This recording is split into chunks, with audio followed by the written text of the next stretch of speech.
بسم الله الرحمن الرحيم. الحمد لله رب العالمين، وصلى الله وسلم وبارك على نبينا محمد وعلى آله وصحبه أجمعين. أما بعد ہم لوگ منار السبیل فی شرح الدلیل اس کتاب میں کتاب الصلاة پڑھ رہے ہیں، اور کتاب الصلاة میں ہم لوگ فصل فی الجمع یہ پڑھ رہے ہیں. آج کا یہ جو حلقہ ہے حلقہ نمبر 117 ہے، اور فصل میں ہم لوگ ایک حلقہ پڑھ چکے ہیں، آج دوسرا حلقہ پڑھنے جا رہے ہیں. جی شیخ شروع کریں، پڑھنا ہے وَيَجُوزُ الْجَمْعُ لِلْمُنْفَرِدِ، وہاں سے. نحمده ونصلي على رسوله الكريم، أما بعد. ويجوز الجمع للمنفرد ومن كان طريقه إلى المسجد في ظلال ومن كان مقامه في المسجد، لأن العذر إذا وجد استوى فيه حال المشقة وعدمها كالسفر، ولأنه روى أنه صلى الله عليه وسلم جمع في مطر وليس بين حجرته والمسجد شيء، والأفضل فعل الأرفق به من تقديم فعل الأرفق به من تقديم الجمع أو تأخيره، لحديث معاذ السابق. فإن جمع تقديما اشترط لصحة الجمع نيته عند إحرام الأولى، لحديث إنما الأعمال بالنيات، وألا يفرق بينهما بنحو نافلة بل بقدر إقامة وضوء خفيف، لأن معنى ووضوء خفيف، لأن معنى الجمع المقارنة والمتابعة، ولا يحصل مع تفريق أكثر من ذلك. وإن يوجد العذر عند افتتاحهما وأن يستمر إلى فراغ الثانية لأنه سببه. وإن جمع تأخيرا اشترط نية الجمع بوقت الأولى قبل أن يضيق وقتهما عنها، لأن تأخير قبل أن يضيق وقتها عنها، لأن يضيق قبل أن يضيق قبل أن يضيق وقتها عنها، لأن تأخيرها حرام فينافي الرخصة، ولفوات فائدة الجمع وهي التخفيف بالمقارنة، وبقاء العذر إلى دخول وقت الثانية لا غير، لأن العذر هو المبيح للجمع، فإن لم يستمر إلى وقت الثانية زال المقتضي. اس کو سکون دے لم کی وجہ سے. اچھا، فإن لم يستمر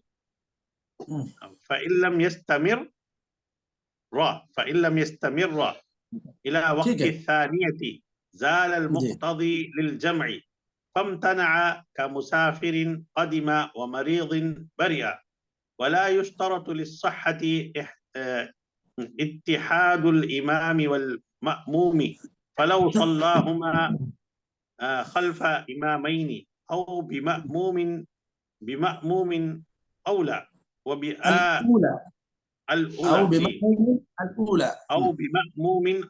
الأولى وبآخر الثانية، أو خلف من لم يجمع، أو إحداهما أو خلف من لم يجمع، أو إحداهما منفردا، أو الأخرى جماعة، أو صلى بمن لم يجمع، صح لعدم المانع من ذلك. ٹھیک ہے شیخ؟ ٹھیک ہے ٹھیک ہے. صلی اللہ تعالی علی خیر خلقہ محمد وعلی آلہ واصحابہ اجمعین. بسم الله الرحمن الرحيم. الحمد لله رب العالمين، وصلى الله وسلم وبارك على نبينا محمد وعلى آله وصحبه اجمعین. اما بعد، ہم لوگ کتاب الصلاة میں منار السبیل فی شرح الدلیل شیخ ابراہیم بن محمد بن ضویان، اس کتاب سے کتاب الصلاة میں باب فصل فی الجمع پڑھ رہے ہیں، اور اس میں ہم لوگ حلقہ نمبر 117 پڑھ رہے جا رہے ہیں۔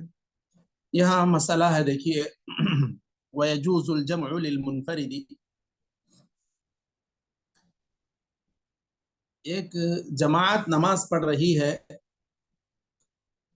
اور جماعت کے لیے مثلا ایک وقت میں جمع ہونا ہے اور پھر نماز سے فارغ ہو کے گھر جانا ہے، پھر سب لوگوں کو واپس آنا ہے دوسری نماز کے لیے، تو یہ تو ان کے لیے مشقت ہے، راستے میں کیچڑ ہے اور پانی برسات ہو رہی ہے، تو ان سارے وجوہات کی وجہ سے جمع بین الصلاتین تو ثابت ہے۔ لیکن اگر ایک آدمی ایسا ہے کہ وہ اصل میں جماعت کو حاضر نہیں ہو سکتا، مثلا مریض ہے، وہ ہمیشہ ہی گھر میں پڑتا ہے، تو پھر کیا ایسا انسان وہ جمع کر سکتا ہے یا نہیں کر سکتا ہے مشائخ؟ بالکل کر سکتا ہے شیخ۔ جی، تو یہی بات یہاں پر ذکر کی جا رہی ہے، وَيَجُوزُ الْجَمْعُ لِلْمُنْفَرِدِ۔ اب کوئی آدمی اگر گھر میں نماز پڑھتا ہے تو پھر اس کے لیے بھی، منفرد کے لیے بھی جمع کرنا جائز ہے۔ اور اسی طرح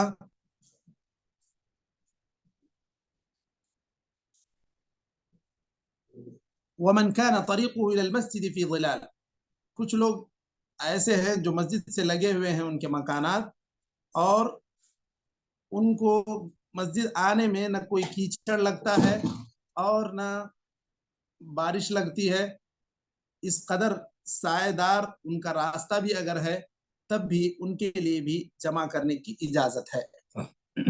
ایسا کیوں کہہ رہے ہیں؟ کیونکہ جب عذر پایا جا رہا ہے تو سب لوگوں کے لیے وہ عذر فائدہ مند ہوگا، خاص کر جب حال ایسا ہو، بارش ہو گئی، بارش کی وجہ سے سب لوگ جمع کر رہے ہیں مسجدوں میں، تو جو آدمی منفرد ہے نماز پڑھ رہا ہے اس کے لیے بھی، جس کا گھر مسجد سے بالکل قریب ہو، راستے میں کیچڑ نہ ہو، اس کے لیے بھی اجازت ہے۔ وَمَنْ مَقَامُهُ فِي الْمَسْجِدِ، کوئی آدمی آیا ہے، مسافر ہے، مسجد ہی میں ٹھہرا ہے، تو اس کے لیے بھی اجازت ہے کہ وہ بھی مسجد میں، چونکہ نماز جمع کی جا رہی ہے تو وہ دو نمازیں ایک ساتھ پڑھ لے۔ لأن العذر إذا وجد استوى فيه حال المشقة وعدمها كالسفر، بالکل اسی طرح جس طرح سفر میں مشقت ہو نہ ہو، محض سفر کا پایا جانا یہ سفر کی رخصتیں حاصل کرنے کے لیے وجہ ہے۔ اب لوگ جو سوال کرتے ہیں کہ ایک آدمی جو فلائٹ میں سفر کر رہا ہے وہ اور زیادہ آرام سے سفر کر رہا ہے وہ محنت کرنے والے مزدور سے، جو آدمی دھوپ میں محنت مزدوری کر رہا ہے، گاؤں میں ہے، اس کو اتنی مشقت ہو رہی ہے، اس کے باوجود اس کو روزے سے رخصت نہیں ملی ہے۔ جو آدمی فلائٹ میں سفر کر رہا ہے آرام سے، اس کو رخصت ملی ہے۔ تو اگر اس طرح دیکھنا چاہیں تو یہ شرعی اعتبار سے رخصت اسی کے لیے ہے جو سفر پر ہو اور جو مسافر ہو۔ جو مقیم ہے اور اس کو مشقت بھی ہوتی ہے کام میں، پھر بھی اس کے لیے رخصت تو نہیں ہے، کیونکہ رخصت کا تعلق سفر سے ہے۔ اب سفر تکلیف دہ ہو یا آرام دہ ہو، کسی بھی صورت میں اس کے لیے سفر کی رخصتیں حاصل ہوں گی، خواہ روزہ چھوڑنے سے متعلق ہوں، نمازیں جمع کرنے سے متعلق ہوں، نمازیں قصر کرنے سے متعلق ہوں، یہ ساری سہولتیں اسے حاصل ہوں گی جو سفر میں ہو، خواہ سفر آرام دہ ہو یا اس میں کچھ مشقت ہو۔ تو جس طرح سفر کا پایا جانا سفر کی رخصتیں حاصل کرنے کا سبب بن سکتا ہے، اسی طرح بارش کا پایا جانا، بارش سخت ہونے لگے اور لوگ مغرب کے لیے آئے، اب پھر واپس جانا چاہ رہے ہیں، تو ایسی صورت میں عشاء کی نماز بھی پڑھ کر چلے جائیں گے، تو انہیں راحت رہے گی. تو یہ لوگ تو جو جمع کرنے کے لیے مسجد میں جماعت کے ساتھ نماز پڑھنے کے لیے مغرب کی آئے تھے وہ لوگ تو جمع کر لیں گے. اگر بارش ہو رہی ہے تو ایسی صورت میں دیگر گھروں میں پڑھنے والے منفرد افراد بھی جمع کر لے سکتے ہیں. یہی وہ بتانا چاہ رہے ہیں. اب اس کے لیے دلیل کے طور پہ یہاں پر دیکھ یہ کہہ رہا ہے لأن نبی صلی اللہ علیہ وسلم جمع فی مطر وليس بین حجرته والمسجد شیء. آپ صلی اللہ علیہ وسلم کے ازواج مطہرات کے گھر تو بالکل مسجد نبوی سے سٹے ہوئے تھے, لگے ہوئے تھے. کہیں آپ صلی اللہ علیہ وسلم کو باہر سڑک میں گھوم پھر کر آنا نہیں پڑتا تھا. تو اس کے باوجود آپ صلی اللہ علیہ وسلم نے جمع کیا. تو اس سے یہ دلیل ملتی ہے کہ بارش کا پایا جانا اور بارش کا جاری رہنا, راستوں میں پانی کا بھر جانا, یہ عذر بن سکتا ہے منفرد کے لیے بھی جماعت کے لیے بھی. والافضل فعل الارفق به من تقدیم الجمع او تاخیره. اب اس کے بعد ایک مسئلہ یہ ذکر کر رہے ہیں کہ کیا جمع تقدیم ہی کرنا چاہیے یا جمع تاخیر کرنا چاہیے.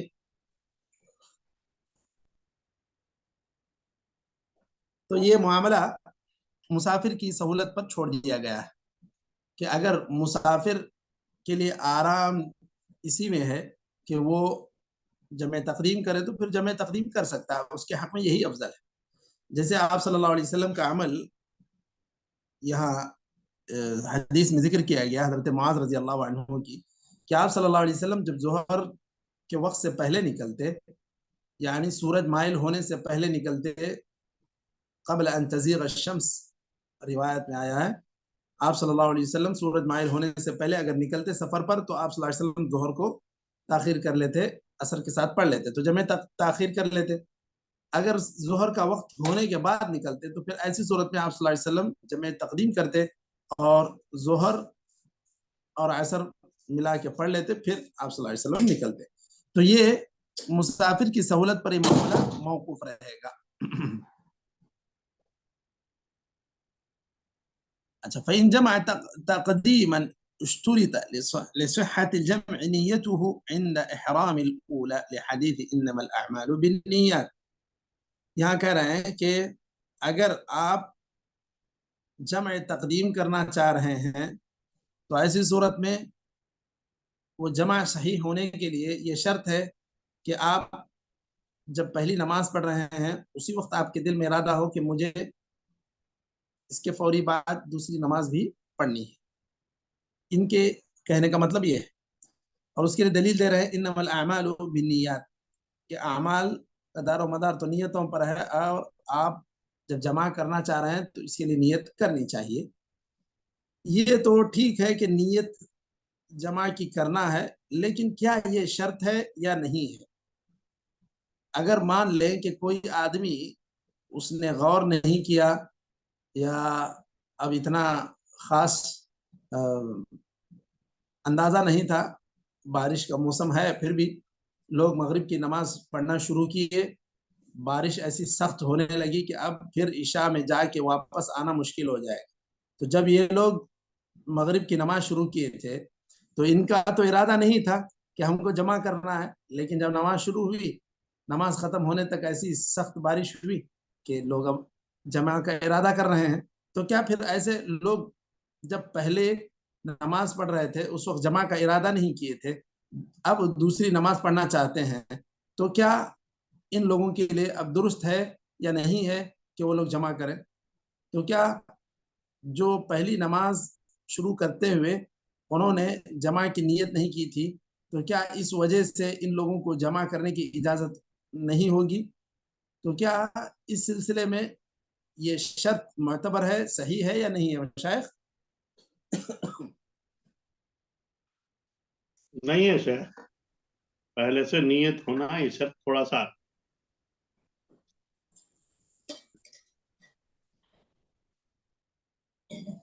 جی, شیخ الاسلام ابن تیمیہ کہتے ہیں کہ یہ شرط درست نہیں ہے, کیونکہ اس کے لیے کہیں دلیل نہیں ہے کہ آپ پہلی نماز جب پڑھ رہے ہیں تو دوسری نماز آپ جمع کریں گے, اس کی نیت ہو, یہ کوئی شرط نہیں. آپ دیکھ رہے ہیں کہ حالت اب ایسی ہے کہ آپ کو جمع کرنا ہے, آپ جمع کر لیے. جب اس کا سبب ہی نہیں پایا گیا تھا تو ارادہ کیسے ہو سکتا تھا؟ ارادہ تو نہیں تھا، لیکن جب اچانک سبب پایا گیا اب اس کے بعد ارادہ بنا تو کوئی فرق نہیں پڑتا.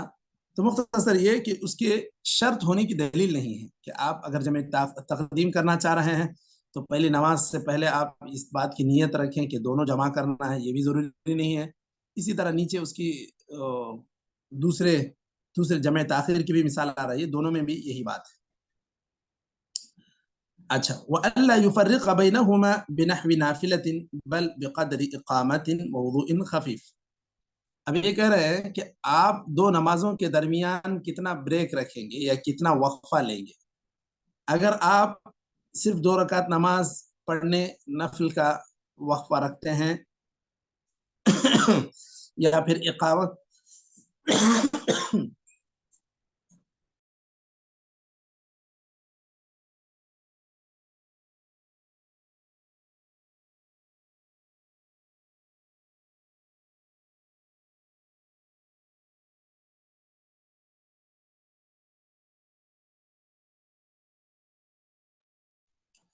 اگر آپ صرف اقامت کا وقفہ رکھتے ہیں یا نفل کا وقفہ رکھتے ہیں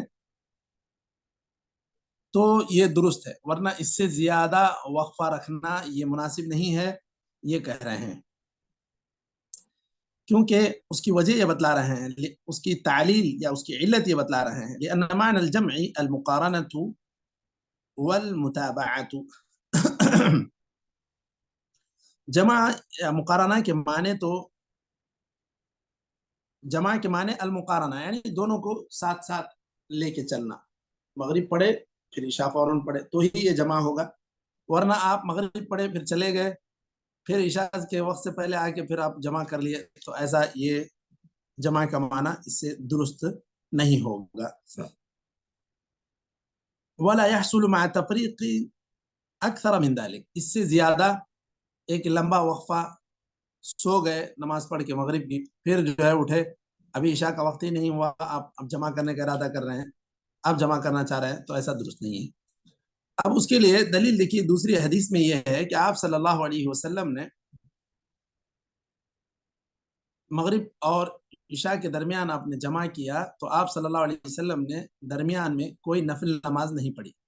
تو مطلب یہ آپ صلی اللہ علیہ وسلم کے عمل سے یہ بات ثابت ہوتی ہے کہ آدمی جو جمع کرنا چاہ رہا ہے اسے بالکل تتابع رکھنا چاہیے، الا ہے کہ وضو کی ضرورت محسوس ہو، وضو کر کے آئے، استنجا کی ضرورت پڑ گئی تو وہ کر کے آئے، ورنہ اس کے علاوہ اس سے زیادہ وقفہ نہ رکھے، کیونکہ آپ صلی اللہ علیہ وسلم نے اس کے درمیان اتنا وقفہ نہیں رکھا. ورنہ یہ سہولت سے فائدہ اٹھانے کا کوئی معنی مطلب ہی نہیں رہے گا. بات واضح ہے مشائخ؟ جی جی شیخ ماشاءاللہ واضح.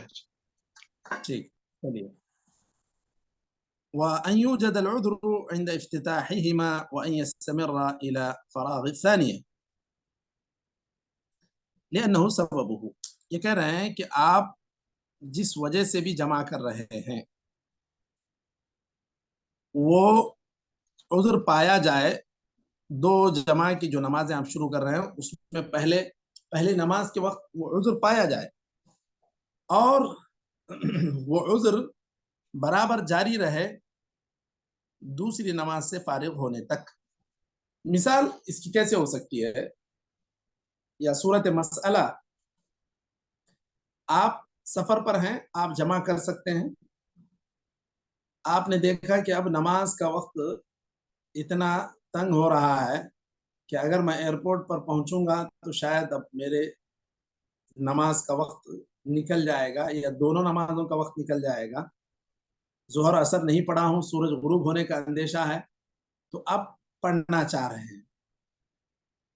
ایسی صورت میں اس نے ظہر شروع کی، ظہر پڑھ لیا اور اب اثر شروع کرنا چاہ رہا تھا کہ جو ہے فلائٹ اترنے لگ گیا یا اتر گیا، مان لیں کہ لینڈ ہو گیا، تو اب اس کا سفر تو ختم ہو گیا. تو پھر کیا یہ ایسی صورت میں وہ سفر کی رخصت حاصل کر سکتا ہے یا نہیں کر سکتا ہے؟ یا یوں کہیں کہ ابھی وقت تو کافی تھا سورج غروب ہونے کے لیے، یہ اپنے ایک عام مسافر کی طرح یہ ظہر اور عصر کو ملا کے پڑھنا چاہ رہا تھا، تاخیر اتنی ہو گئی کہ اب وہ برابر جب اترا یا فلائٹ ان کا لینڈ ہوا تو ایسی صورت میں اب وہ مسافر نہیں رہا، تو کیا یہ جمع کر سکتا ہے ایسی صورت میں، یا چونکہ عذر ختم ہو گیا جمع نہیں کر سکتا؟ تو کیا اس میں صحیح مسئلہ یا صحیح بات کیا ہوگی مشائخ؟ یہ جمع کر سکتا ہے یا نہیں کر سکتا ہے؟ یا مان لیں کہ قصر کر رہا تھا تو قصر کر سکتا ہے یا نہیں کر سکتا ہے؟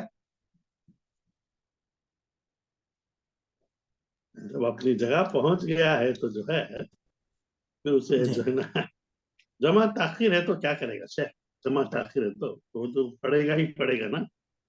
تقدیم ہے تو انہیں چھوڑ کے بعد میں پڑھ سکتا ہے. اگر تاخیر ہے تو دونوں نمازوں کو جمع کر کے ہی پڑھنا پڑے گا نا اس کو. جی ٹھیک ہے.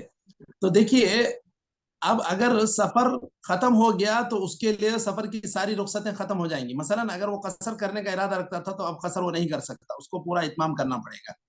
آپ نے جیسے ذکر کیا کہ اگر وہ جمع تقدیم کر رہا تھا، ظہر پڑھ لیا، عصر بھی پڑھنا چاہ رہا تھا، فلائٹ اتر گیا، ابھی عصر کا وقت تو ابھی کافی دیر ہے، تو پھر ایسی صورت میں بھی وہ جمع نہیں کر سکتا. اب ظہر پڑھ لیا ظہر کے وقت میں، اب عصر اس کو پڑھنی ہوگی عصر ہی کے وقت میں، کیونکہ اس کا سفر بھی ختم ہو گیا. اب اس کو سفر کی سہولت یا جمع بین الصلاتین کرنے کی اجازت نہیں ہوگی.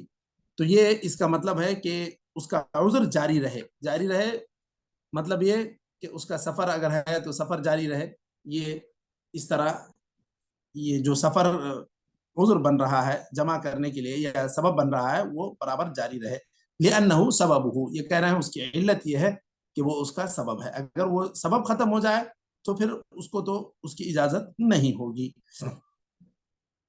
اس کے بعد دیکھیے کہہ رہے ہیں وَإِن جَمَعَ تَأْخِيرًا اشْتُرِطَ نِيَّةُ الْجَمْعِ بِوَقْتِ الْأُولَى قبل أن يضيق وقتها عنها لأن تأخيرها حرام فينافي الرخصة ولفوات فائدة الجمع وهي التخفيف بالمقارنة.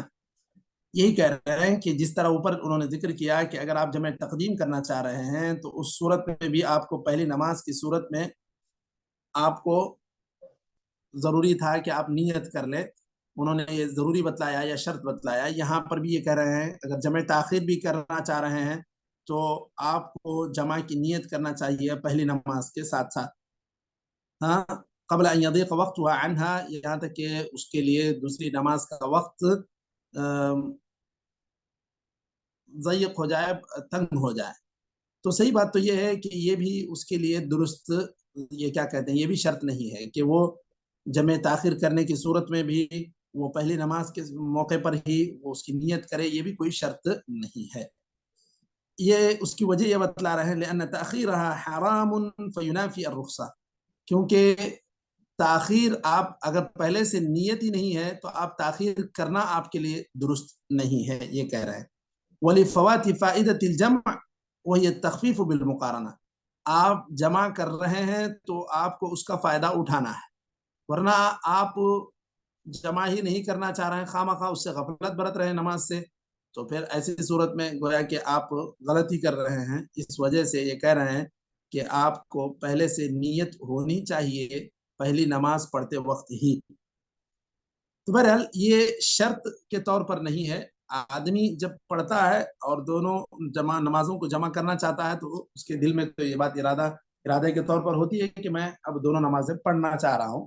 یہ بات ایک جس طرح دیگر کاموں کی نیت ہوتی ہے اسی طرح اس کی نیت رہے یہ کافی ہے. اب ایک شرط کے طور پر کہ اگر وہ نیت نہیں تھی تو پھر آپ یہ دونوں نمازیں جمع نہیں کر سکتے، یہ شرط الزامی کے طور پر یہاں کہنا یہ ضروری نہیں ہے. اچھا اس کے بعد وبقاء العذر الى دخول وقت الثانية لا غير لأن العذر هو المبيح للجمع فإن لم يستمر إلى وقت الثانية زال المقتضي للجمع فامتنع كمسافر قدم ومريض برئ. یہاں پر بھی وہی بات کی وضاحت ہے کہ عذر کا باقی رہنا دوسرے نماز کے وقت تک یا اس کے نماز کے داخل ہونے تک یہ ضروری ہے، کیونکہ یہ عذر ہی اس کے لیے جمع کرنے کے جواز کی صورت پیدا کر رہا ہے۔ اگر یہ عذر ختم ہو جاتا ہے دوسرے نماز کے وقت تک تو پھر یہ جمع بھی نہیں کر سکتا۔ جیسے اس کی مثال دیے ہیں کمسافر قدیم، جیسے ابھی آپ نے ذکر کیا کہ ظہر اور عصر کے درمیان جمع تقدیم کرنا چاہ رہا تھا 12 بجے ظہر کی نماز کا وقت ہوا، اور یہ ظہر کی نماز پڑھ کے ابھی فارغ ہو ہی رہا تھا کہ 12:10 تک فلائٹ واپس نیچے اتر گیا، اس سفر سے حضر میں پہنچ گیا، اپنی منزل پر پہنچ گیا، تو ابھی تو عصر کی نماز کے لیے کافی وقت ہے۔ اب یہ 12:10 پہ عصر نہیں پڑھ سکتا کیونکہ اس کا سفر ختم ہو گیا۔ اسی طرح وہ مریض جو اپنے کسی مرض کی وجہ سے 2 نمازوں کے درمیان جمع کر رہا تھا، اس کی طبیعت بحال ہو گئی، ٹھیک ہو گئی، مرض سے شفا مل گئی، تو پھر ایسی صورت میں وہ بھی نہیں کر سکتا کیونکہ وہ جو عذر تھا جمع کرنے کے لیے وہ اس سے ختم ہو چکا ہے۔ ایک مسئلہ اور ذکر کر رہے ہیں، دیکھیے وَلَا يُشْتَرَطُ لِلصِّحَّةِ اتِّحَادُ الْإِمَامِ وَالْمَأْمُومِ، اگر ایک آدمی نماز جمع بین الصلاتین کرنا چاہ رہا ہے تو امام اور ماموم دونوں کا متحد ہونا کوئی ضروری نہیں۔ مثلا آپ کسی پیٹرول پمپ میں جا کے رکتے ہیں، آپ مسافر ہیں، لیکن وہاں کچھ لوگ جو جماعت نماز پڑھ رہے تھے جماعت بنا کے، وہاں تو جو امام پڑھا رہے تھے وہ مقیم ہیں اور وہ اپنی نماز مکمل پڑھ رہے تھے، تو اب ان کی نیت جمع کرنے کی نہیں ہے امام کی، کیونکہ وہ اپنے جگہ پہ ہیں، وہ صرف ہر نماز اپنے وقت پہ پڑھیں گے۔